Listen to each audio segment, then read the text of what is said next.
Karena kalau program 100 hari itu saya khawatir nanti teman-teman bekerjanya 100 hari aja. hanya 100 hari saja. Tapi 100 hari saya kejar, 100 hari juga saya juga harus punya target, tapi itu tidak terpublikasi oleh teman-teman.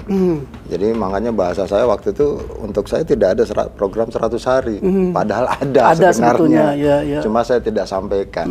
Saya jalin di 2025 ini, terus kolaborasi dengan Lurah, RW dan RT-nya, ini untuk bisa menatap ke depan. Kita kalau sudah RW RT-nya percaya dengan pemerintah kan ini kan nggak sulit lagi. Apa yang bantuan pemerintah terhadap lingkungannya masing-masing ini kan peran sertanya masyarakat juga akan ada. Nah sehingga kalau masyarakat sudah percaya dengan Kota Cirebon, nah ini juga kan bisa menumbuhkan trust yang tinggi ya dari masyarakat. Jadi saya pengen masyarakat Kota Cirebon percaya lagi dengan pemerintahan. Nah pemerintahnya tentunya harus konsekuensinya memberikan pelayanan, apa yang diinginkan oleh masyarakat Cirebon.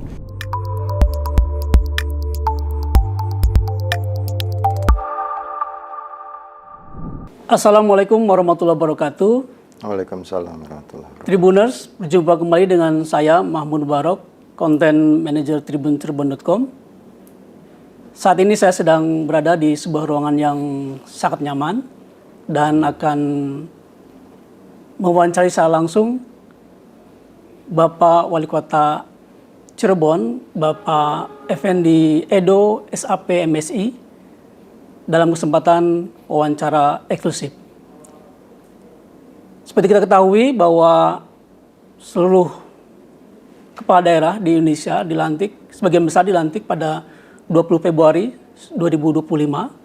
Dan saat ini sudah beberapa bulan menjelang menjelang 1 tahun masa pemerintahan, termasuk Bapak Edo, dan kami akan berbincang lebih banyak terkait dengan program-program yang sudah dilaksanakan menjelang 1 tahun kepemimpinan beliau. Apa kabar Pak Edo? Alhamdulillah baik, sehat, alhamdulillah. Dan walaupun banyak kegiatan tapi masih menyempatkan untuk olahraga Pak? Hampir tidak sempat. Saking padatnya nih ya. Iya. Kadang pulang sampai larut malam. Oh, luar biasa. Pak Edo, ini terkait dengan pemerintahan Bapak di awal tahun 2025 dan latar belakang Bapak sebagai seorang PNS ya. Ketika memasuki birokrasi di Pemkot Cirebon, apa yang kemudian menjadi tantangan terbesarnya? Ya, memang saya awal dari birokrasi ya memang sudah bekerja juga kurang lebih 32 tahun. 32. Tentunya ada hal yang berbeda karena waktu saya masih aktif di provinsi, saya hanya beberapa orang saja, paling banyak juga 32 orang sampai 37 orang saya memimpinnya. Tapi begitu nyampe ke Kota Cirebon ini ribuan orang yang saya harus pimpin. Bahkan bukan orang birokratnya saja, masyarakat kan gitu ya. Nah ini yang satu pengalaman yang memang luar biasa dan memang ya baru pertama kali untuk melakukan ini. Tapi alhamdulillah dengan basicnya saya dari birokrat ya mengerti lah tentang teman-teman di birokrat di Kota Cirebon. Nggak ada bedanya lah, semuanya sama. Semua ya? Sama. Jadi tantangan terbesar sebetulnya apa sih Pak kalau berdasarkan PNS itu? Ya karena tantangan terbesarnya sih karena banyak sekali ya. Karena orangnya banyak. Orangnya banyak kan gitu kan, beda pola pikirnya berbeda dan lain sebagainya. Dulu saya hanya satu bidang, sekarang beberapa dinas, nah itu juga kan menjadi tantangan utama buat saya. Tapi prinsipnya semua orang PNS sama, semua satu jalur, satu arah. Nah bagaimana kemudian bisa menyatukan dalam satu visi, satu misi dengan Bapak? Ya. Awal saya begitu saya dilantik, saya kebetulan ada arus mudik dan arus balik. Nah itu kesempatan itu saya pergunakan untuk bisa berkomunikasi dengan teman-teman ASN di Kota Cirebon. Tentunya ada beberapa dinas yang memang setiap hari tak undang untuk datang ke lokasi untuk ada yang piket di sana. Tentunya kita berbincang lah di dalam tenda. Nggak ngenal waktu, kadang-kadang dari jam 9 atau jam 8 malam sampai subuh. Nah itu kita nggak mengenal waktu. Nah, kita banyak diskusi di situ. Jadi saya tahu juga tentang dinas-dinas A, B, C, D-nya yang saya harus melakukan apa, tentunya proses pendekatannya bagaimana. Nah, itu momen itu yang saya pergunakan dan itu dari mulai bulan puasa sampai dengan setelah hari raya juga saya lakukan itu terus komunikasi. Nah, itu kesempatan baik buat saya untuk bisa mendekatkan diri saya dengan teman-teman ASN di Kota Cirebon. Karena kan saya belum pernah bekerja di sini. Tentunya saya yang harus mendekatkan kepada mereka semuanya. Dan alhamdulillah itu berhasil dan lancar. Jadi ada pengalaman pribadi sebelumnya sebagai seorang abdi negara, sebagai seorang PNS untuk kemudian bisa memuluskan visi misi itu ke insya Allah. seluruh PNS di Pemkot. Artinya ini bisa jalan kan gitu.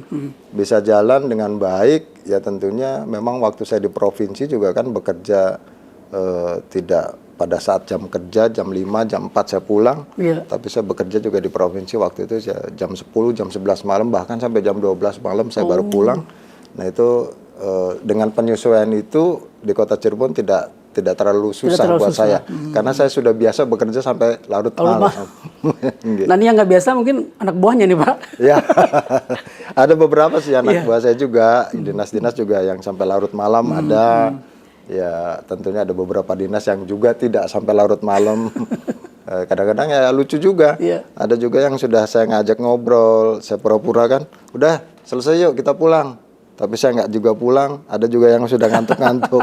Tapi itulah seninya untuk bisa berkomunikasi dengan teman-teman pemerintahan Kota Cirebon. Yang alhamdulillah sampai saat ini semuanya dekat, kolaborasinya bagus, koordinasinya bagus. Nah ini yang saya harapkan untuk ke depan supaya birokratnya itu bisa berjalan lancar. Nah, dalam beberapa kesempatan, terutama setelah 3 bulan Bapak menjabat tuh, kebetulan wartawan kami juga mewawancarai Bapak ya. Katanya waktu itu ditanya terkait dengan program 100 hari. Tapi Bapak menyebutkan tidak punya program 100 hari gitu. Itu kenapa Pak alasannya Pak? Karena kalau program 100 hari itu saya khawatir nanti teman-teman bekerjanya 100 hari aja. Hanya 100 hari saja. Tapi 100 hari saya kejar, 100 hari juga saya harus punya target, tapi itu tidak terpublikasi oleh teman-teman. Jadi makanya bahasa saya waktu itu untuk saya tidak ada program 100 hari, padahal ada sebenarnya. Cuma saya tidak sampaikan.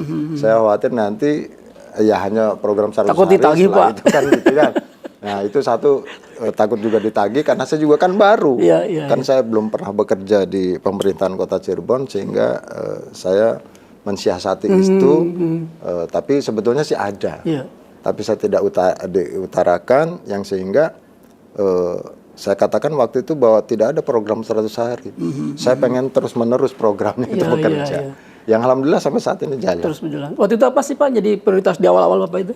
Ya infrastruktur. Infrastruktur. Karena kan yang dirasakan oleh masyarakat Cirebon, saya awal masuk ke sini itu jalan berlubang, banjir, Dr. dan Cipto lain itu Pak. sebagainya. Dr. Cipto itu banjir dan berlubang. Ya berlubang kan gitu ya.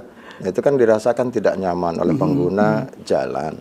Nah tentunya saya juga itu program unggulan saya dan program itu juga menjadikan program prioritas saya yang alhamdulillah dalam kurun waktu kemarin kurang lebih 6 sampai 7 bulan itu saya sudah bisa menyelesaikan itu semuanya. Sekarang udah mulus Pak di Cipto.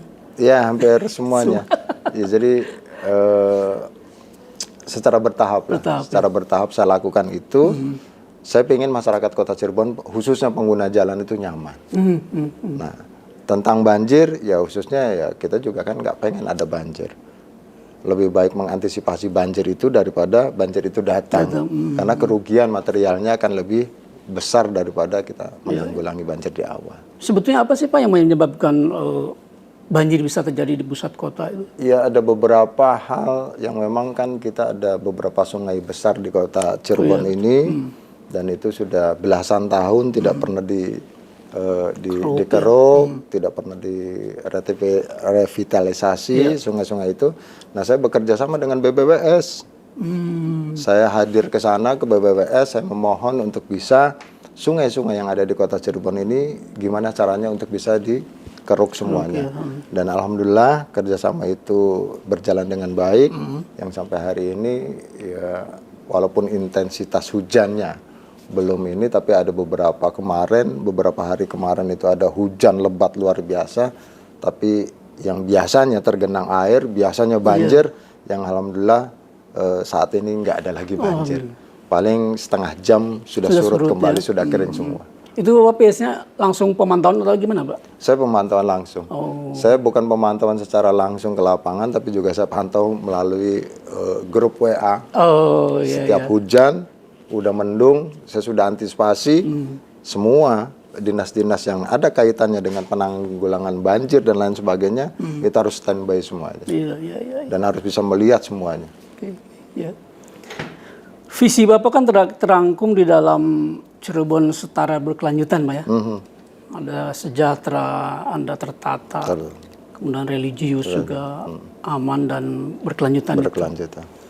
Nah, diterjemahkan kemudian di dalam 5 misi utama lah ya, mungkin prioritas ada tentang SDM unggul. Nah, ini bagaimana kemudian Bapak bisa menciptakan SDM unggul untuk di Kota Cirebon? Ya ini sebetulnya kan SDM unggul itu kan sangat dibutuhkan oleh birokrat ya, oleh pemerintahan. Karena ini kan mesinnya.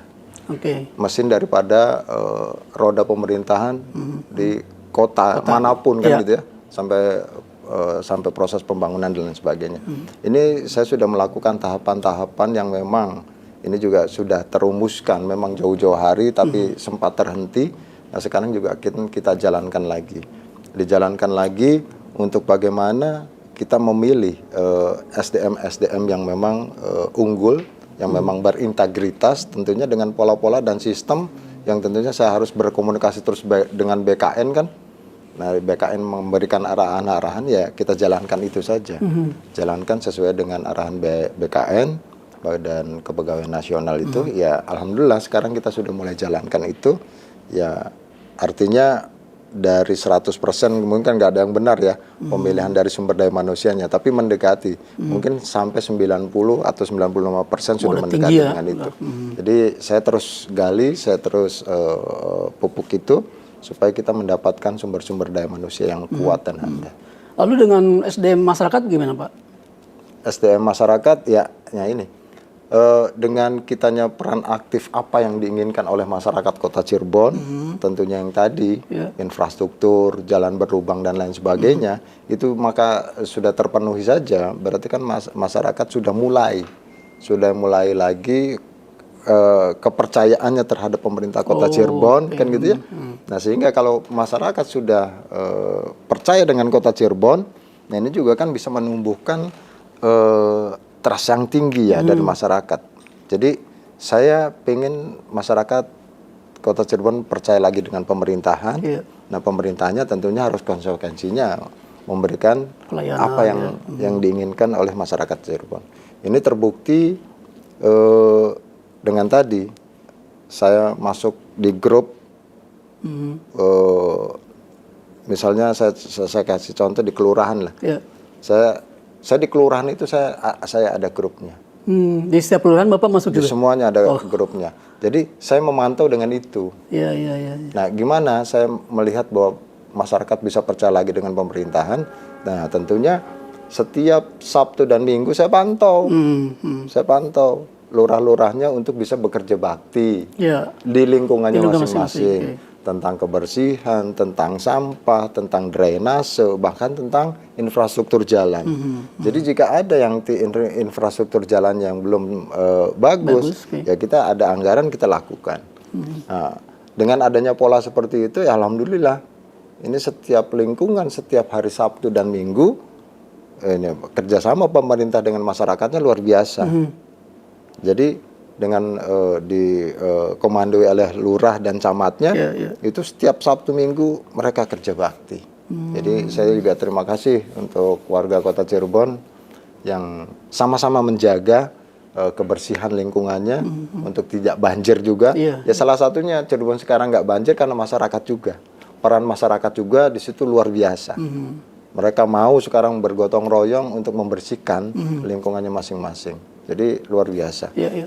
Termasuk diantaranya pengolahan dan pengelolaan sampah ya di lingkungan. Ya, pengolahan sampah di lingkungan juga ini kan kita sudah mau mulai kan gitu ya, mau mulai. Tapi saya bekerja itu harus fokus satu-satu, Oke. tidak ambiar. Jadi fokus ke infrastruktur dulu. Fokus infrastruktur, infrastruktur sudah autopilot nanti, nah, kita pindah lagi, sehingga kita bisa fokus apa yang tertera dalam visi misi saya bisa tercapai. Oke. Nah, untuk memperkuat birokrasi ini kan sekarang tuh lagi memang sudah zamannya digitalisasi layanan gitu. Iya. Di Cirebon apa saja Pak yang sudah lakukan? Sudah hampir semuanya digitalisasi. Jadi dari mulai pembuatan KTP dan lain sebagainya sudah mulai. Tidak ribet lagi ya? Insya Allah enggak. Bahkan sekarang yang pengurusan surat keluarga, kartu keluarga, KTP itu hanya 10 menit sampai 15 menit sudah selesai. Bahkan 10 sampai 15 menit sudah selesai. Bahkan saya juga pemerintah kota dengan instansi vertikal tentang pembuatan paspor juga dengan imigrasi itu saya sudah kolaborasi juga. Jadi bukan masyarakat saya yang menghampiri imigrasi, tapi imigrasi dengan kita bersama-sama untuk bisa mendatangi berarti ya. Mendatangi, memberikan pelayanan ke masyarakat Kota Cirebon. Terus BNPKB kendaraan, pajak kendaraan juga kita sudah kolaborasi juga dengan provinsi juga. Itu juga kita siapkan beberapa tempat untuk bisa memberikan pelayanan pembayaran pajak kendaraan bermotor. Nah itu kolaborasi itu juga kita sudah jalin. Bahkan saya sudah melakukan juga 1 bulan sekali itu instansi vertikal dengan BUMN yang ada di Kota Cirebon itu kita mengadakan pertemuan, mengadakan diskusi tentang BUMN, kota. BUMN instansi vertikal. Jadi setiap bulannya kita berputar. Ada yang kebagian di mana, nanti bulan kemana. Nah itu kita pertemuan itu diskusi. Diskusi tentang kota. Diskusi tentang mau diapain nih kota ini. Jadi kolaborasi itu sangat penting karena pemerintah sendiri untuk berjalan melakukan proses-proses itu nggak bisa. Kalau kita tidak berkolaborasi dengan teman-teman yang ada di Kota Cirebon. Salah satu outputnya apa Pak dari BUMN itu? Ya ada beberapa yang memang kita sudah melakukan juga. Saya kan pengen ada pembuatan taman yang berkarakter. Nah, itu juga kan ada beberapa taman yang sudah dibangun oleh teman-teman kita melalui CSR-nya. Nah itu juga sudah terwujud. Nah ini terus menerus kita lakukan. Kita tahu pemerintah pusat itu kan sampai ke daerah itu memang menginstruksikan ada efisiensi anggaran. Dan semua ini memperketat ikat pinggang semua. Nah di tengah situasi seperti itu, bagaimana kemudian Bapak bisa menjadikan infrastruktur sebagai prioritas utama? Ya, ini tadinya saya itu punya target 2027 ini infrastruktur di Kota Cirebon itu sudah selesai. Tapi dengan adanya pemotongan dana transfer itu yang ini agak terhambat sedikit. Nah, namun saya juga dengan beberapa dinas yang terkait dengan kondisi-kondisi infrastruktur ini sudah melakukan komunikasi ke pusat. Nah, ini juga besok lusa juga kita akan komunikasi lagi ke pusat karena itu juga perlu dilakukan proses pembangunan. Ya salah satunya ke PUTR, ke BNPB, ya ke semuanya lah. Kita sudah lakukan pendekatan, kita sudah melakukan juga audiensi dengan teman-teman kementerian. Itu yang kita lakukan. Bahkan sampai tingkat gubernur juga saya sudah sowan juga ke Pak Gubernur kan gitu kan. Jadi ya kita nggak bisa berdiri sendiri. Kan dalam beberapa waktu belakang ini provinsi itu lagi rajin melakukan penertiban di area-area wilayah yang memang lahan Pemprov termasuk di Kota Cirebon juga ya. PKL-PKL-nya itu akan ditertibkan. Nah, kalau untuk dari Pemkot Cirebon sendiri apa untuk penertiban semacam itu yang dilakukan? Cirebon sudah lebih dulu daripada provinsi kayaknya. Karena kan untuk penataan provinsi itu kan se-Jawa Barat. Kalau di Cirebon kan hanya di lingkup kota saja. Yang pertama saya sudah lakukan di kawasan Stadion Bima. Kawasan olahraga di sana. Yang alhamdulillah sekarang PKL-PKL-nya juga dengan tidak dibongkar secara paksa oleh kita. Dia juga bongkar mandiri. yang alhamdulillah sekarang sudah mulai kelihatan Stadion Bima ini. Saya ingin mengembalikan fungsi Stadion Bima ini menjadi sarana fasilitas olahraga. Dan bahkan tahun ini juga ada beberapa yang memang kita di jogging track, itu kita perbaiki, lalu penerangan jalannya, penerangan untuk di stadionnya juga tahun ini insya Allah kita sudah perbaiki. Lalu kita juga yang baru kemarin saja, minggu kemarin itu kan kita sudah menertibkan juga PKL di stasiun Kejaksaan. Karena stasiun Kejaksaan itu kan muka kita, muka kota. Ini berdampingan dengan kantor kita dan memang itu juga menjadi ikon kota Cirebon. Saya ingin semuanya clear di di stasiun Kejaksaan itu supaya dari Jalan Siliwangi melihat ke stasiun itu cantik lah ya. Bagus lah gitu. Alhamdulillah kami bekerja sama dengan PT KAI yang tadi saya bilang itu manfaatnya dari pertemuan setiap bulan itu manfaatnya PT KAI saya pengen seperti ini, ayo kita bantu dong untuk membereskan itu. Alhamdulillah PT KAI yang melakukan itu, kita untuk menertibkan. Nah, PT KAI yang melakukan proses pembangunannya. Nah, itu kolaborasi itu kan sangat penting. Tadi dengan BBWS juga kan? Sama begitu juga. Nah, BBWS juga, ayo dong BBWS sungai-sungainya kita tata, kita betulkan kembali. Ya, alhamdulillah jalan. Nah, itu tadi manfaatnya dari pertemuan satu bulanan itu. Nah, ini juga ada beberapa lagi nanti konsep ke depan. Ini dalam waktu dekat ini juga Kali Sukalila. Sukalila ya. Kali Sukalila itu nanti kita akan tertibkan. Saya sudah kolaborasi dengan BBWS. Jika saya tertibkan dari pemerintah kota, maka dari BBWS akan membuat apa di sana. Nah, BBWS, Pak Wali pengen apa? Saya pengen ada taman di sana. Pengen airnya jernih di sana. Nah, jadi ini kan menjadikan satu daya tarik tersendiri. Ya tentunya itu juga kan menjadikan kalau mata melihat itu memandang itu nggak enak.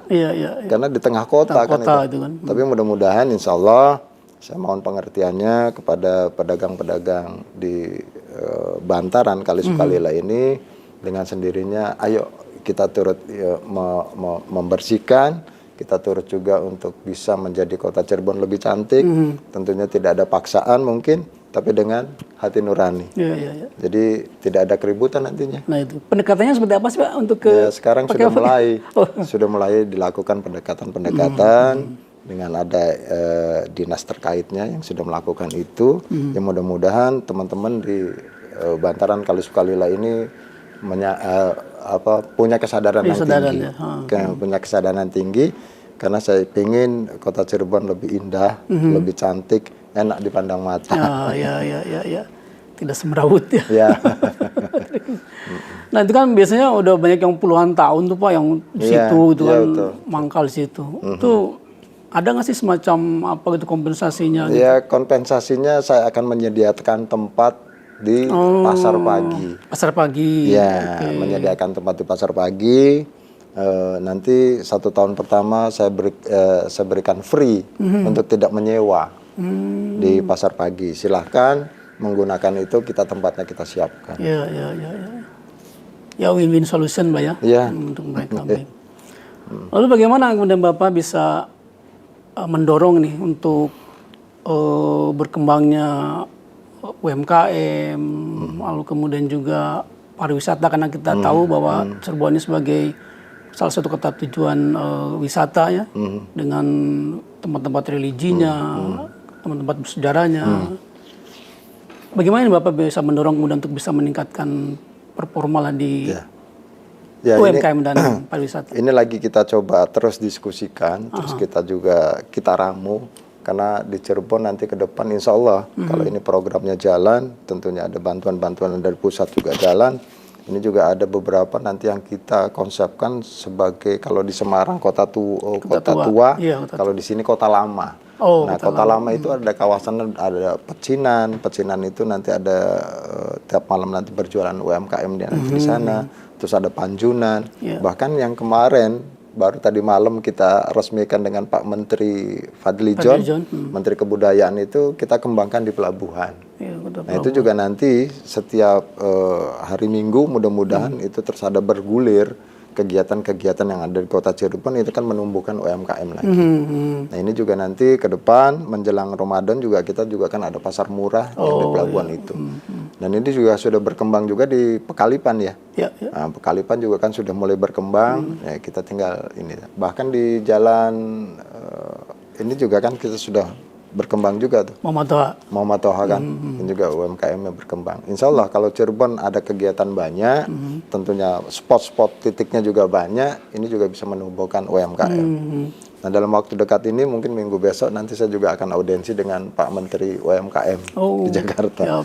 Jadi untuk bisa bagaimana caranya bisa menumbuhkan dan membantu UMKM yang ada di Kota Cirebon. Kan ada rencana juga dari Pak Menteri itu untuk memberikan kredit tanpa batas jaminan ya, jadi supaya tidak kesulitan. Mungkin sejauh ini pembiayaan atau bantuan dari Pemkot Cirebon dalam belum modal pemodalnya bagaimana Pak? Kan biasanya yang jadi kendala utama di permodalan dan pemasaran. Kalau permodalan belum ada mungkin? Belum. Saya belum sampai ke titik itu. Nanti saya juga akan diskusi dulu dengan Pak Menteri seperti apa kita menggerakkan UMKM supaya masif, supaya nanti mereka juga bisa mandiri dan lain sebagainya. Tentunya apa yang mesti disiapkan juga oleh pemerintah kotanya. Ya tentunya kan saya harus belajar dulu ke Pak Menteri dulu. Jadi nanti kita akan ke Pak Menteri, belajar dulu, ya baru nanti situ baru kita ramu. Seperti apa.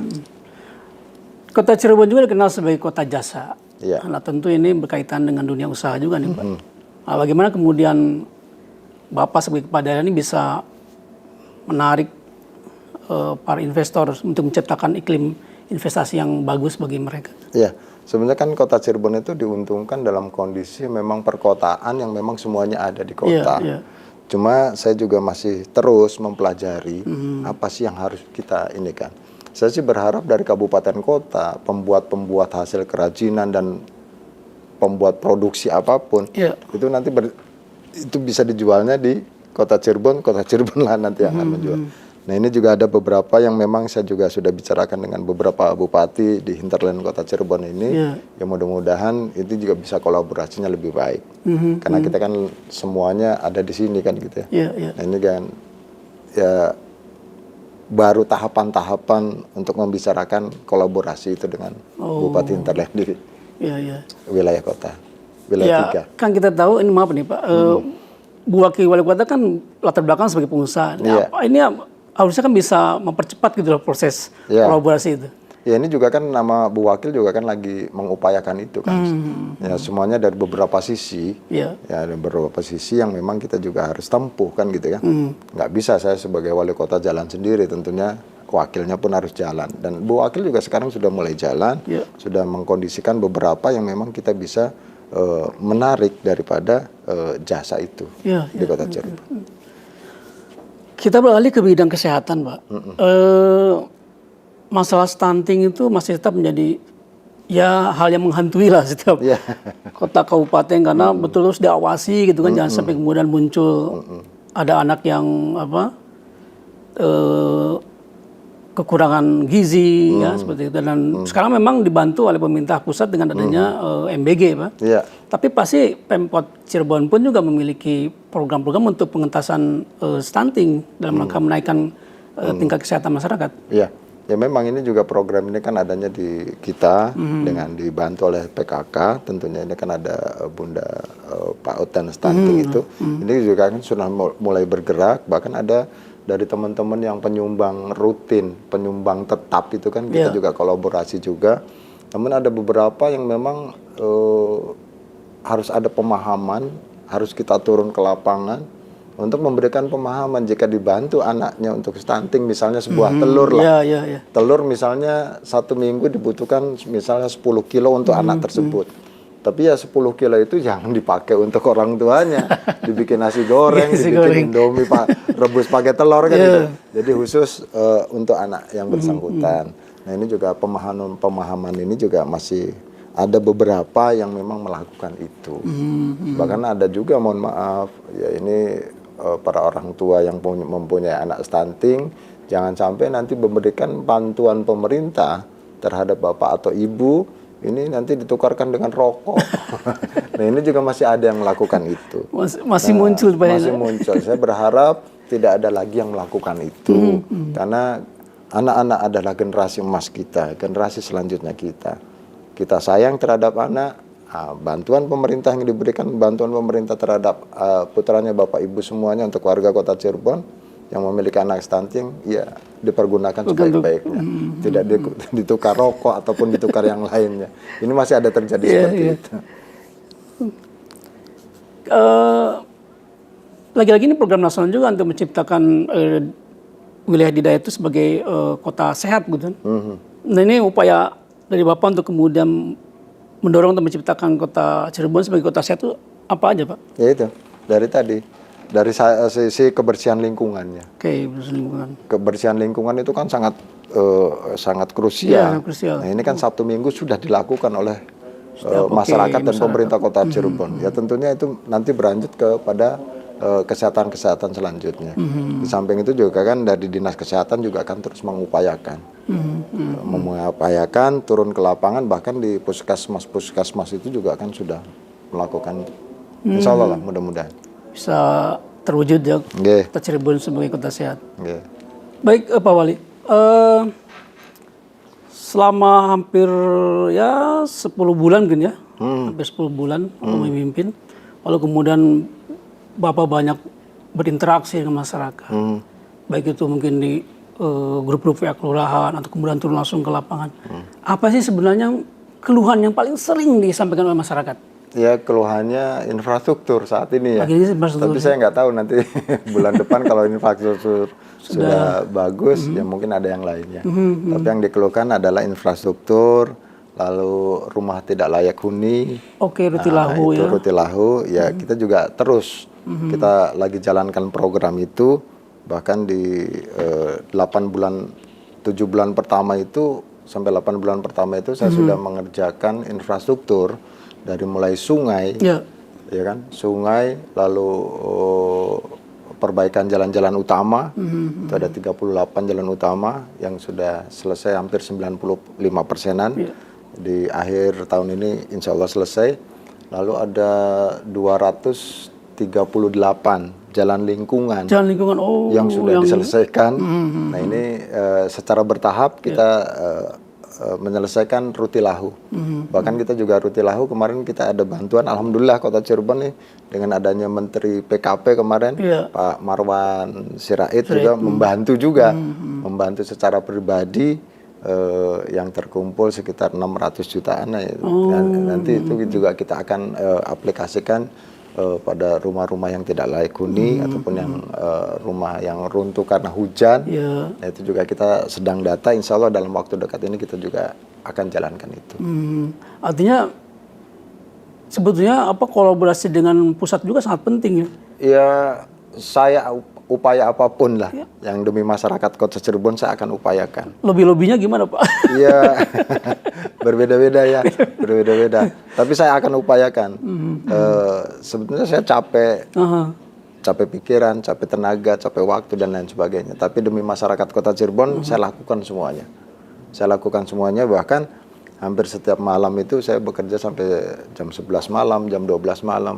Terus untuk bisa mengkomunikasikan dengan dinas-dinas terkait. Bahkan saya harus juga jalan dan belajar juga ke kabupaten kota lain. Misalnya di luar Jawa pun saya kejar, karena yang potensi-potensi yang bagus di sana saya akan bawa ke Kota Cirebon supaya bisa menumbuh kembangkan keinginan masyarakat Kota Cirebon. Ya satu, pemerintah harus memberikan layanan yang prima. Jadi apapun saya lakukan demi masyarakat Kota Cirebon. Wah, luar biasa ini. Cirebon merupakan bagian dari proyek besar Pak Rebana. Kan ada dari mulai Subang ya sampai ke Kuningan, termasuk dalamnya ada Sumedang dan Majalengka. Tentu poros utamanya sebetulnya di Cirebon ini.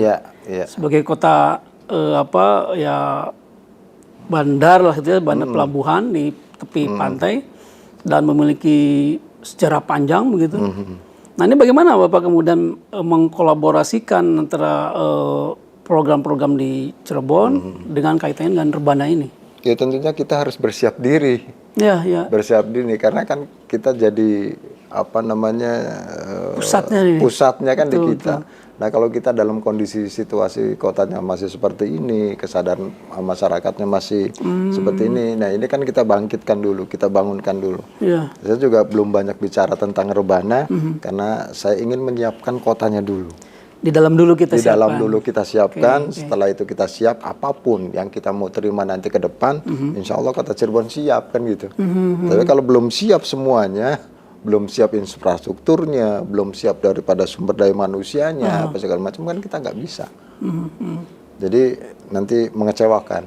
Tapi insya Allah dengan adanya penyiapan itu, kota Cirebon bisa menerima apapun nanti ke depan. Termasuk kan salah satu yang menjadi tarik Cirebon itu adalah pariwisata gitu kan. Iya. Nah di Cirebon itu ada beberapa keraton. Ini bagaimana sebetulnya hubungan antara Pemkot dan keraton ini? Ya ini kita kolaborasi dengan Pak Menteri Kebudayaan, ya kan, dengan Ibu Menteri Pariwisata. Nah ini juga kan kita sudah kolaborasi, ada beberapa yang memang sudah dilakukan oleh Kementerian Kebudayaan.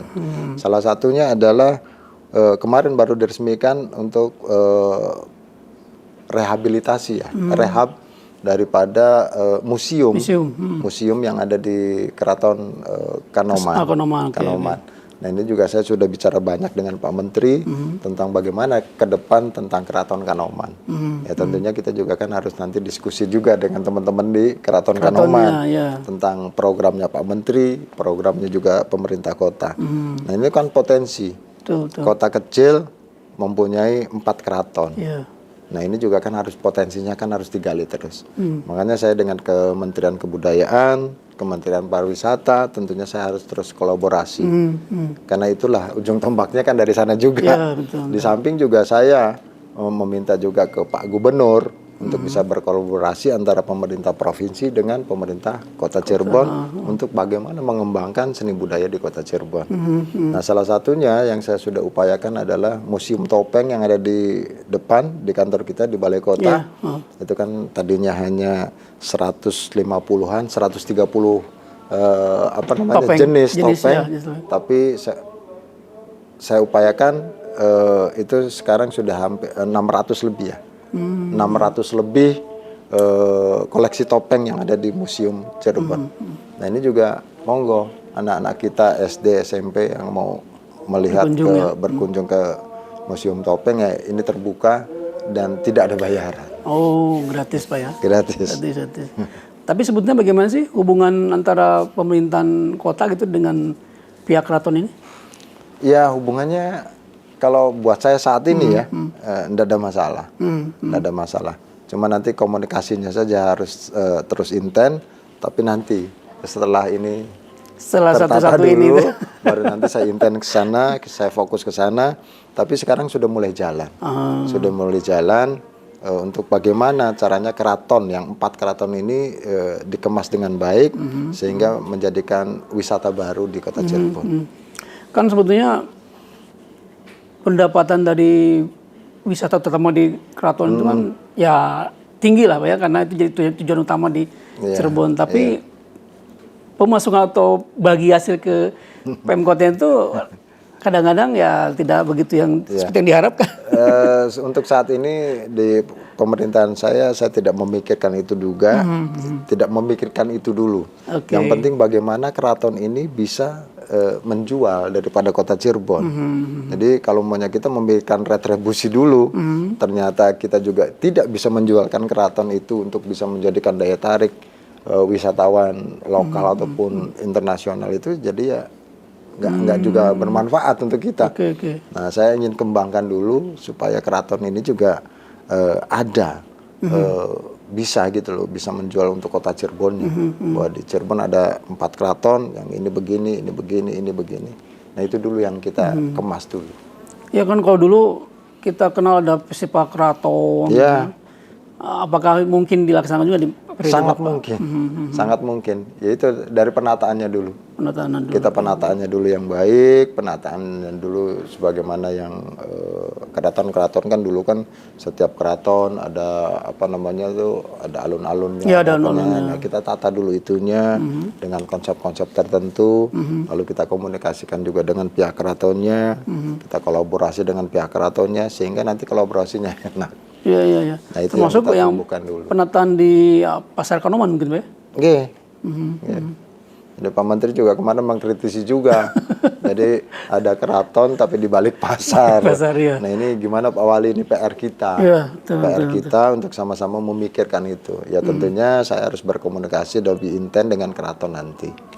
Seperti apa sih konsepnya dari keraton, seperti apa konsep dari pemerintah, dan seperti apa bantuan dari pusat.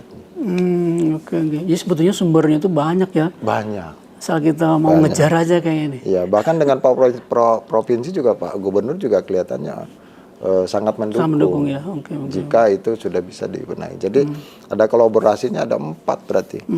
Jadi dari pihak keratonnya sendiri, pemerintah kota, pemerintah provinsi, dengan pemerintah pusat. Ya. Siap. Ya, insya Allah itu yang akan nanti kita gali sedikit demi sedikit. Iya. Kalau dalam keseharian pemerintahan, bagaimana sih sebetulnya pola pembagian antara wali kota dengan wakil wali kota?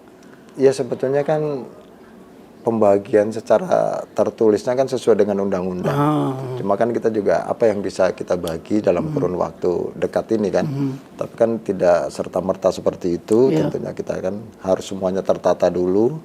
Setelah tertata baru nanti fungsi dari kita sebagai kepala daerah adalah fungsi pembinaan dan pengawasan. Nah itu jika semuanya sudah jalan, maka wali kota dan wakil wali kota juga fungsi pengawasan dan pembinaan kita harus jalankan terus menerus.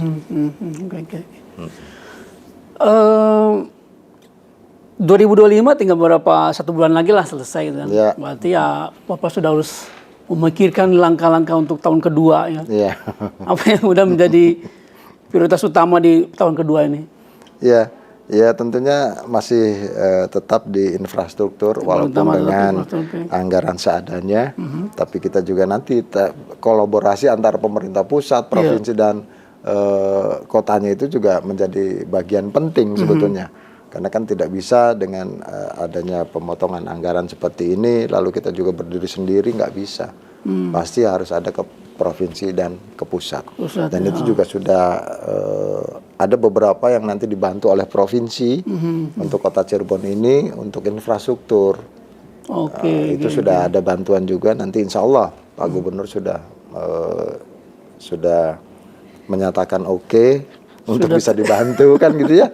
Ya karena kalau saya nggak dibantu Pak Gubernur juga kan kita sulit juga ya. Nah, jadi insya Allah Pak Gubernur akan membantu di beberapa ruas jalan yang diperbaiki oleh provinsi, bahkan untuk perlengkapan jalannya pun itu akan dibantu oleh provinsi untuk menata keindahan daripada jalan-jalan yang ada di kota Cirebon. Insya Allah Pak Gubernur juga konsentrasi kepada itu.